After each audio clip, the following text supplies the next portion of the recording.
In August, America's first subdivision comprised of 3D printed homes was on the verge of completion in Georgetown, Texas. And while regional consumers responded positively to the designs, they were all sold at the time, houses built using additive manufacturing techniques were still quite outside of the norm. But one major corporate brand's recent attempt to get behind the technique may serve as a boost for this innovative type of construction.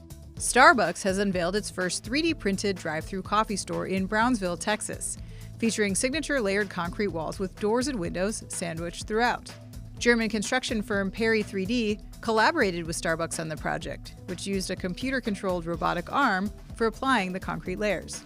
And while the cost of 3D printed construction is still higher than that of traditional methods, experts believe that, with scale, the approach will become more cost-effective as labor costs are eliminated.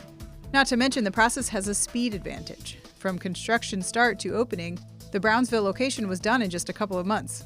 Starbucks has remained mum on whether this will serve as a blueprint for future stores.